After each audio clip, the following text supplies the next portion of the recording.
దేవుని వాక్యమైన బైబిల్లో నుండి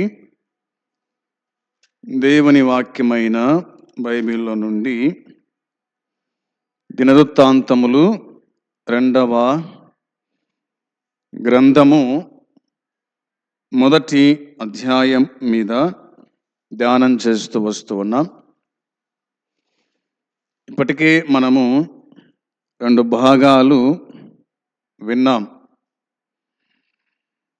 ఈ దినమందు 3వ భాగముగా సొలొమోను మందిరం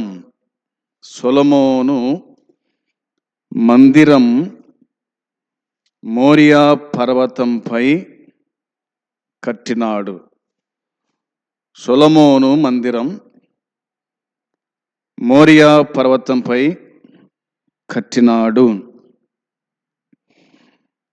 యేసుక్రీస్తు యొక్క దివ్య వ్యక్తిత్వం అనే బండపై ఆయన త్యాగపూరిత మరణంపై సంఘము కట్టినాడు.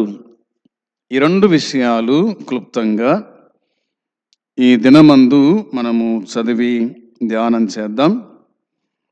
దినవృత్తాంతములు 2వ గ్రంథం 3వ అధ్యాయము మొదటి వచనం.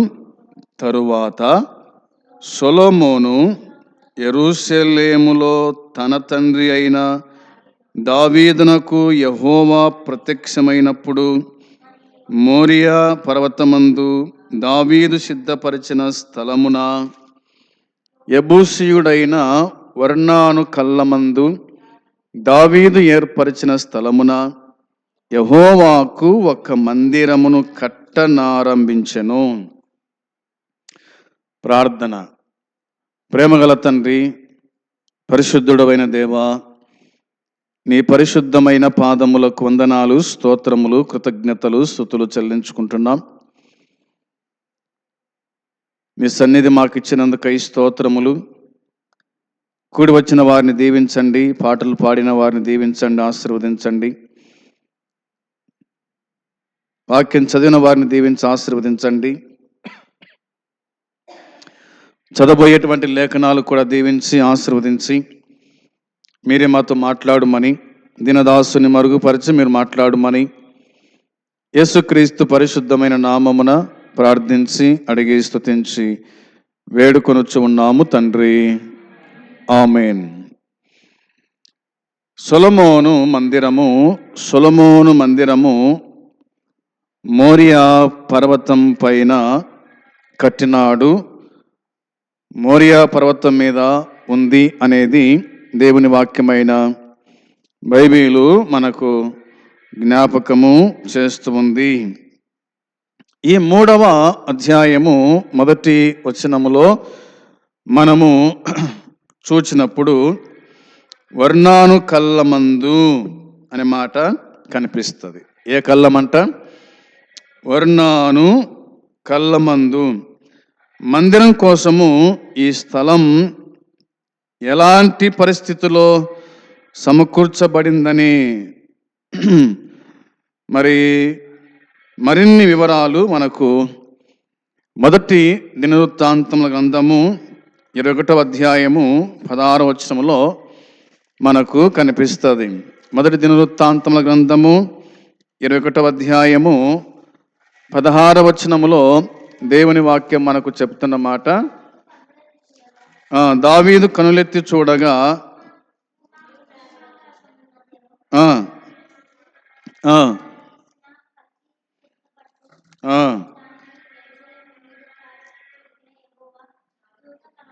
యెహోవా దూత కనబడెను. అప్పుడు దావీదును పెద్దలను గోనె బట్టలు కట్టుకొనిన వారై సాష్టాంగ పడగా అనే మాట మనకు కనిపిస్తూ ఉంది. సరే, దాదాపుగా మనము 30 వచనం వరకు చదవాలి.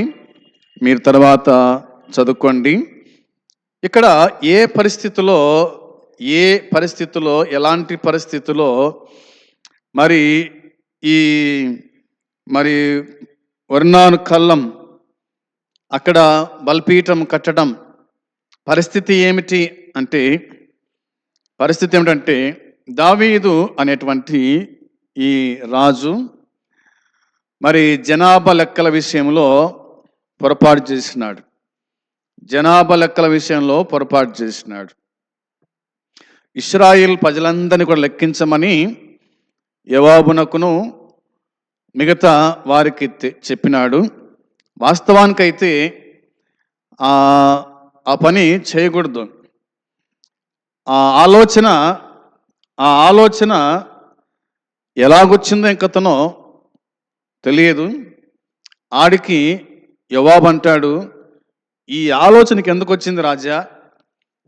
ఎంతమంది ఉంటేమి, అందరూ కూడా నీ ప్రజలే కదా అని అన్నప్పటికీ యోవాబు మాట ఏమాత్రం చెల్లక దావీదు మాటను చెల్లటం వలన అందులో రాజు కదా ఆజ్ఞాపించినాడు చేయాలా అనేటువంటి మాట మేరకు లెక్కించుకొని వచ్చాడు. యోవాబు కూడా తప్పు లెక్క చెప్పినాడు.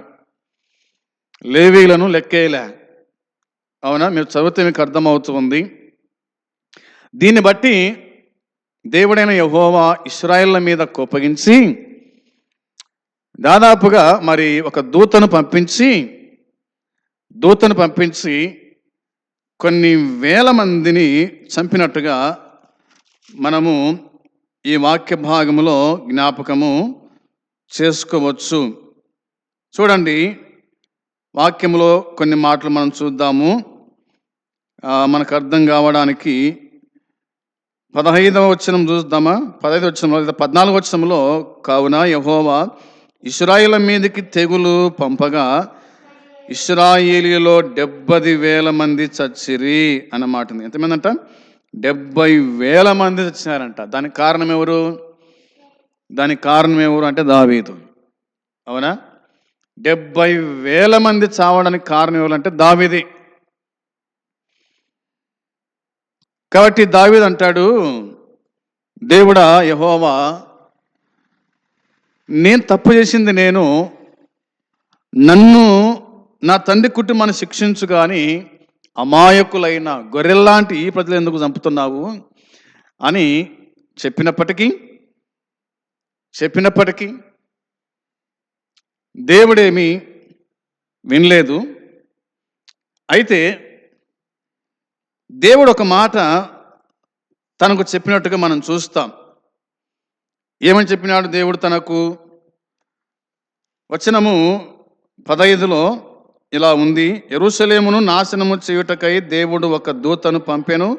అతడు నాశనము చేయబోచుండగా యెహోవా చూచి ఆ చోటు విషయమై సంతాపమంది నాశనము చేయు దూతతో, చాలును, ఇప్పుడు నీ చేయి ఆపుమని సెలవీయగా ఆ దూత యెబూసీయుడైన ఒర్నాను కళ్ళమునొద్ద నిలిచెను అని వ్రాయబడింది.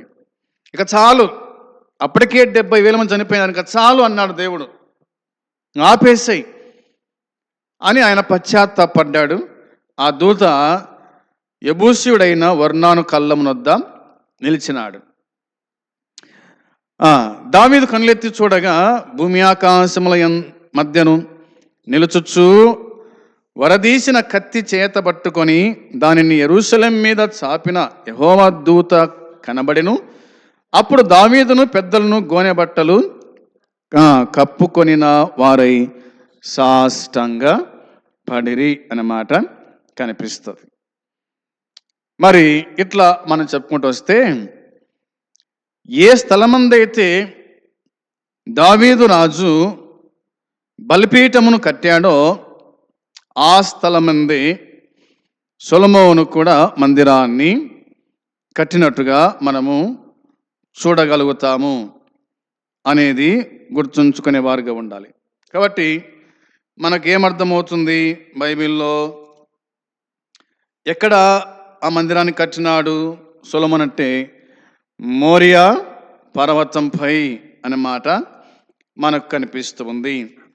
ఈ మోరియా పర్వతం గురించి మనకు ఆదికాండంలో మనం చూస్తాం కదా. 22వ అధ్యాయంలో అబ్రహాముతో దేవుడు చెప్పిన మాట మనము చూడగలుగుతున్నాం. 22వ అధ్యాయము 2వ వచనంలో, అప్పుడైనా నీకు ఒక్కడై ఉన్న నీ కుమారుణ్ణి అనగా నువ్వు ప్రేమించు ఇస్సాకును తీసుకొని మోరియా దేశమునకు వెళ్ళి అక్కడ నేను నీతో చెప్పబోవు పర్వతములలో ఒకదాని మీద దహన బలిగా అతన్ని అర్పించుమని చెప్పెను అనే మాట కనిపిస్తూ ఉంది. ఇస్సాకును బలివ్వడానికి దేవుడు ఎందుకు ఇష్టపడ్డాడు? లేదా ఇస్సాకు బలిని దేవుడు ఎందుకు ఇష్టపడ్డాడు? దేవుడు ఎందుకు కోరుకుంటున్నాడు అంటే ఇదొక పరీక్ష. అవునా? ఇదొక పరీక్ష. ఎందుకు ఈ పరీక్ష పెట్టినాడు దేవుడు అబ్రహామునకు? ఎందుకు ఈ పరీక్ష పెట్టినాడు దేవుడు అబ్రహామునకు అంటే, అబ్రహాము దేవుని ప్రేమించలేదు. అబ్రహాము దేవుని ప్రేమించకుండా ఎవరిని ప్రేమిస్తున్నాడు? ఇస్సాకుని ప్రేమిస్తున్నాడు. ఇస్సాకుని ఎందుకు ప్రేమిస్తున్నాడు? ఇస్సాకుని ఎందుకు ప్రేమిస్తున్నాడు దేవుడు అంటే, దేవుడు అబ్రహామునకు లేక 100 ఏండ్ల వయసులో ఇస్సాకునిచ్చాడు, కుమారునిచ్చాడు. కాబట్టి ఆ కుమారుని మీద ప్రేమ పెంచుకున్నాడు. ఇచ్చిన దేవుణ్ణి మర్చిపోయినాడు. అర్థమైందా? కుమారుణ్ణి ఇచ్చింది ఎవరు? దేవుడు. కాబట్టి దేవుని ఎక్కువ ప్రేమించకుండా కుమారుని ఎక్కువ ప్రేమించడం వలన దేవుడు అబ్రహామునకు పరీక్ష పెట్టినాడు, అతన్ని పరిశోధించినాడు. అవునా? పరిశోధించినాడు. అబ్రహాం పిలిచినాడు, అబ్రహాం పలికినాడు. అప్పుడు అబ్రహాంతో దేవుడు అంటున్న మాట, నీకు ఒక్కడైన నీ కుమారుణ్ణి అనగా అన్నాడు. నీకు ఒక్కడైన నీ కుమారుణ్ణి అనిటే బాగుండు. మళ్ళీ ఏమంటున్నాడు? అనగా నీవు ప్రేమించు ఇస్సాకును అన్నాడు. నువ్వు ప్రేమించు ఇస్సాకును అని అన్నాడు. అంటే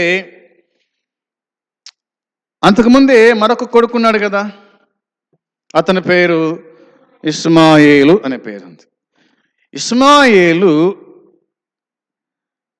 ఆగరుకు పుట్టినటువంటి వాడు. అవునా?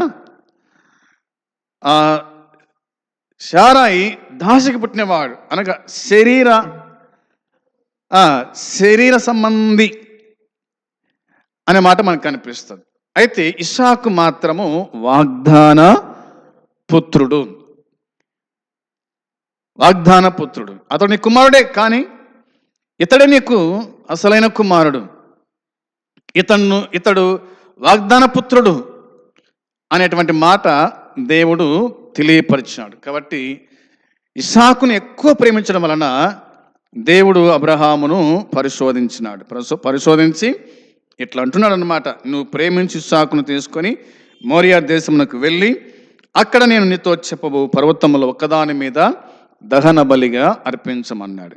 దేవుడు నరబలిని కోరుకుంటాడా అంటే, దేవుడు నరబలిని ఎప్పటికీ కోరుకోడు. ఎందుకు అంటే నరులు ఆయన పోలిక, మనుషులందరూ కూడా ఎవరి పోలిక? దేవుని పోలిక. అవునా? దేవుడు అన్నాడు, మన పోలిక చొప్పున, మన స్వరూపమందు మన పోలిక చొప్పున నరులను చేయదము అని ఆలోచన కలిగిన వాడై మోసే ద్వారా రాయించిన మాట అదే కదా. ఆదామును దేవుడు మట్టితో తయారు చేశాడు. ఇలా తయారు చేసినాడు, తన స్వరూపమందు తన పోలిక చొప్పున అని వాక్యం చెబుతుంది. ఇప్పుడు అద్దములో మన ముఖం చూసుకుంటాం. అద్దములో మన ముఖం చూసుకునేప్పుడు అద్దములో మనమే కనిపిస్తాం, కానీ వేరే వాళ్ళు కనిపిస్తారా? కనిపించరు. ఎందుకని? అద్దము మన ముఖం మీద ఏముందో చూపిస్తూ ఉంది. అదేవిధంగా దేవుడు కూడా తన్ను తాను చూసుకోవడానికి ఆదామును ఆయన తయారు చేసుకున్నాడు అనేది మనకు అర్థమవుతుంది. కాబట్టి దేవుడు ఎప్పుడే కానీ నరబలిని కోరడు, కానీ ఇస్సాకును నాకు దహన బలిగా అర్పించమని చెప్పినాడు. అంటే తన్ను పరిశోధించడానికి. ఇంతకు అబ్రహాము నా మాట వినడా? అబ్రహాము నేను చెప్పిన మాట వినడా?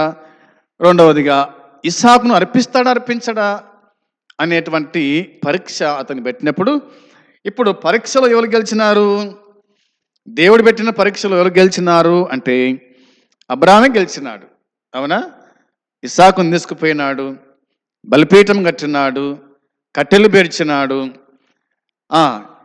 ఇస్సాకును పరుండబెట్టాడు, అతని కళ్ళు మూసినాడు, లేదా అతని కళ్ళకు బట్ట కట్టింటాడు చూడకుండా. అబ్రహాము కత్తి పైకెత్తినాడు, కత్తి పైకెత్తి ఇక చంపబోతున్నగానే ఆకాశం ఉండే ఒక మాట, అబ్రామా అబ్రామా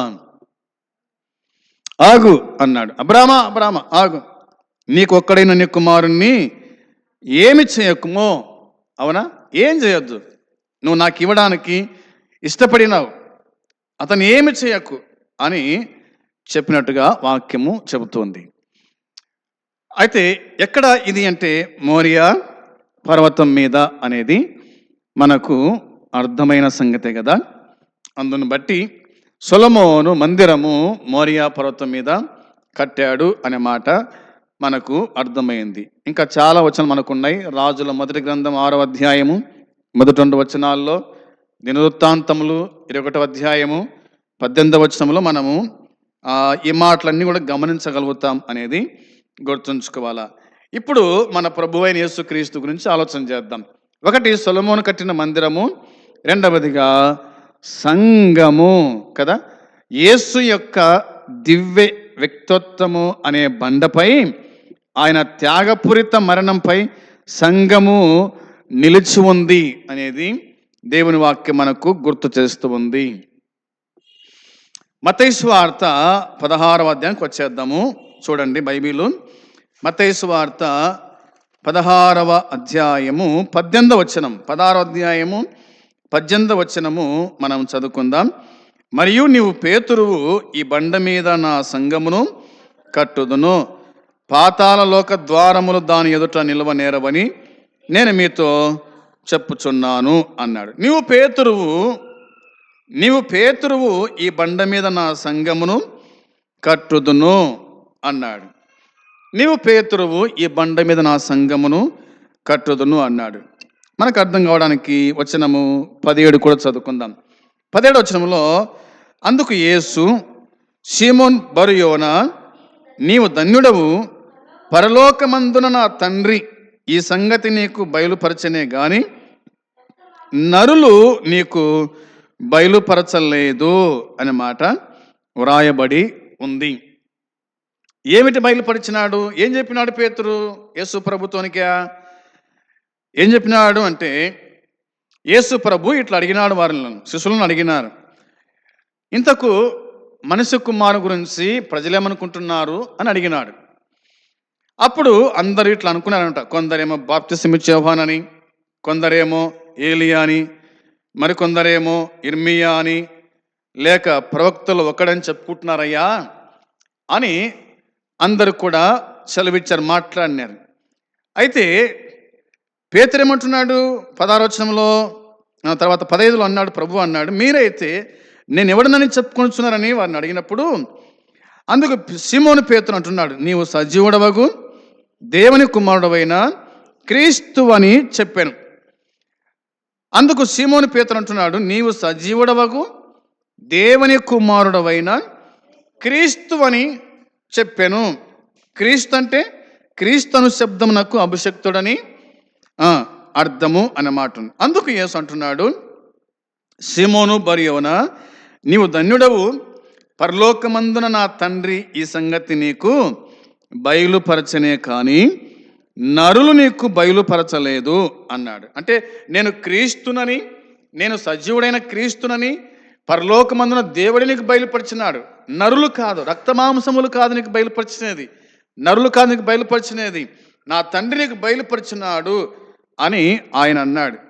18వ వచనంలో, మరియు నువ్వు పేతురువు, ఈ బండ మీద నా సంఘమును కట్టుదును అన్నాడు. మరియు నువ్వు పేతురువు అంటే ఏమిటి అర్థము? పేతురను శబ్దమునకు రాయి అని అర్థం.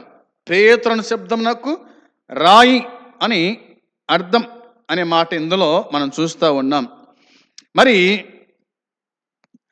పేతురు అనే మాట రాయి కదా, దాన్ని ఏమన్నారంటే గ్రీకులో దాన్ని ఏమన్నారు? పెట్రోస్ అన్నారనమాట. పెట్రోస్ అంటే రాయి, చిన్న రాయి అనే మాట మనకు కనిపిస్తూ ఉంది.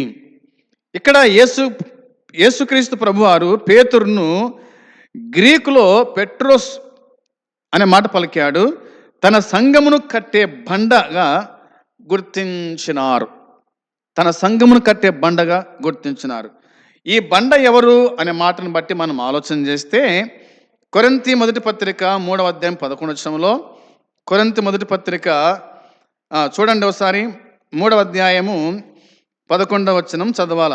కొరింథీ మొదటి పత్రిక 3వ అధ్యాయము 11వ వచనములో రాయబడిన మాట, వేయబడినది తప్ప మరొక పునాది ఎవడును వేయనేరడు, ఈ పునాది యేసుక్రీస్తే అనే మాట వ్రాయబడి ఉంది. వేయబడినది తప్ప మరొక పునాది ఎవడు వేయనేరడు, ఈ పునాది యేసుక్రీస్తే. ఈ పునాది యేసుక్రీస్తే అనే మాట రాయబడింది. పునాది యేసుక్రీస్తు. ఈ రాయి గురించి, ఈ పునాది గురించి లేదా రాయి గురించి బైబిల్లో మరొక మాట మనకు కనిపిస్తుంది. పేతురు ఇట్లా అన్నాడు కదా, పేతురును ప్రభు ఏమన్నాడంటే, నువ్వు రాయి కదా, నువ్వు పేతురువు, ఈ బండ మీద నా సంఘమును కడుతున్నా. అయితే పేతురు ప్రభు గురించి ఏం పరిచయం చేస్తున్నాడు, దాన్ని కూడా మనము గుర్తించాలి. పేతురు రాసిన మొదటి పత్రిక 2వ అధ్యాయము 4, 5, 6, 7 వచనాలు చదువుదాం. పేతురు రాసిన మొదటి పత్రిక 2వ అధ్యాయము 4వ వచనం చూడండి. 4వ వచనంలో, మనుషుల చేత విసర్జింపబడినను దేవుని దృష్టికి ఏర్పరచబడినదియు అమూల్యమును సజీవమునై ఉన్న రాయగు ప్రభువునొద్దకు వచ్చిన వారై యేసుక్రీస్తు ద్వారా దేవునికి అనుకూలములకు ఆత్మ సంబంధమైన బలు నర్పించుటకు పరిశుద్ధ యాజకులుగా ఉన్నట్లు మీరును సజీవమైన రాళ్ల వలె ఉండి ఆత్మ సంబంధమైన మందిరముగా కట్టబడుచున్నారు. ఏలయనగా ఇదిగో నేను ముఖ్యమును ఏర్పరచబడినదియును అమూల్యమునగు మూలరాతిని సీయోనులో స్థాపించుచున్నాను. ఆయన యందు విశ్వాసం ఉంచువాడు ఏమాత్రమును సిగ్గుపడడు అను మాట లేఖనమందు రాయబడి ఉన్నది. విశ్వసించుచున్న మీకు ఆయన అమూల్యమైన వాడు. విశ్వసింపని వారైతే ఇల్లు కట్టువారు ఏ రాతిని నిషేధించునో అదే మూలకు తలరాయి ఆయను అనే మాట ఉంది. సరే, కాబట్టి ఎవరైతే యేసుక్రీస్తుని తృణీకరించినారో ఆయనే ఇప్పుడు ఏమైనాడు, మూలకు తలరాయి ఆయను. అవునా? విశ్వసింపని వారైతే ఇల్లు కట్టువారు ఏ రాతిని నిషేధించురో అదే మూలకు తలరాయి ఆయను. ఆయనే ప్రభు అయిన యేసుక్రీస్తు. ఇంటికి మూలరాయి ఎంతో అవసరం. మూలరాయి వేయకుండా ఏ గవుండ గుడక ఇంటిని కట్టలేడు. మూలరాయి వేయకుండా ఏ గవుండ ఇంటిని కట్టలేడు, ఇంటిని కట్టి ముగించలేడు. ఆ మూలరాయి ప్రభు అయిన యేసుక్రీస్తు. దాంట్లో మనము సజీవమైన రాళ్ల వలె ఉండి ఆత్మ సంబంధమైన మందిరముగా కట్టబడుచున్నాం. మనము రాళ్ళము అనేది దేవుని వాక్యం మనకు గుర్తు చేస్తూ ఉంది అనేది జ్ఞాపకం చేసుకోవాలి. మరి పౌలు ఒక మాట చెప్పాడు చూడండి. ఎఫెసు పత్రిక 2వ అధ్యాయము 20వ వచనములో, ఎఫెసు పత్రిక 2వ అధ్యాయము 20వ వచనము చూద్దాం. 20వ వచనములో, క్రీస్తు యేసే ముఖ్యమైన మూలరాయి అయి ఉండగా అపోస్తులను ప్రవక్తలను వేసిన పునాది మీద మీరు కట్టబడి ఉన్నారు అన్నాడు. క్రీస్తు యేసే ముఖ్యమైన మూలరాయి అయి ఉండగా అపోస్తులను ప్రవక్తలను వేసిన పునాది మీద మీరు కట్టబడి ఉన్నారు అనే మాట కనిపిస్తూ ఉంది. మీరు కట్టబడి ఉన్నారు. మీరు కట్టబడి ఉన్నారు. అపోస్తులు వేసిన పునాది మీద, అపోస్తులు పొందిన క్రీస్తు పేరిత అమోఘ ప్రత్యక్షత మీద తన పునాది కలిగిన సంఘమే నిజమైన సంఘం అనే మాట మనకు కనిపిస్తుంది. ఏది నిజమైన సంఘము అంటే అపోస్తులు వేసిన పునాదే నిజమైన సంఘము అనేది దేవుని వాక్యమైన బైబిల్ మనకు జ్ఞాపకం చేస్తూ ఉంది. కొత్త నిబంధన అపోస్తులే అసలైన సందేశకులు, సాక్షులు, శిలువలో చనిపోయి తిరిగి లేచిన ప్రభువుకు అధికార ప్రతినిధులు వాళ్ళు అన్నమాట కనిపిస్తారు. సంఘానికి పునాది రాళ్ళు వారే, సంఘానికి పునాది రాళ్ళు వారే. వారి సందేశం అన్ని కాలాలకు నిలిచి ఉండే క్రీస్తు సువార్త తాలూకు ప్రాథమిక సాక్ష్యంగా కొత్త నిబంధన గ్రంథములో భద్రము చేయబడింది అనేది దేవుని వాక్యమైన బైబిల్ చెబుతూ ఉంది. కాబట్టి అపోస్తుల కార్యాలు అపోస్తులని దైవ ప్రేరిత రచనలో నమోదు ఉన్నటువంటి ఇది అపోస్తుల యొక్క సందేశము, అపోస్తుల వేసిన పునాది అనేటువంటి ఈ మాటలన్నీ కూడా ఇందులో మనకు కనిపిస్తున్నాయి అనేది గుర్తుంచుకోవాలి. ఇప్పుడు జ్ఞాపకం చేసుకుందాం. సొలొమోను మందిరము కట్టిన స్థలము మోరియా పర్వతం మీద అనేది. యేసుక్రీస్తు కట్టిన మందిరం ఎక్కడ? యేసుక్రీస్తు మందిరం ఎక్కడ కట్టినాడు? ఎక్కడ కట్టాడు? నువ్వు పేతురువు, ఈ బండ మీద నా సంఘమును కట్టుదును అని చెప్పినాడు. కాబట్టి ఆ బండ ప్రభువైన యేసుక్రీస్తే. యేసుక్రీస్తు మీద పునాది వేయబడింది, యేసుక్రీస్తు మీద సంఘము కట్టబడింది అనేది దేవుని వాక్యం మనకు గుర్తు చేస్తుంది. అందును బట్టి మందిరానికి సంఘానికి తేడా మనకు కనిపిస్తుంది. మందిరము మరి సొలొమోను కట్టాడు, సంఘాన్ని యేసుక్రీస్తు కట్టినాడు. అది కూడా అమూల్యమైన రక్తము చేత,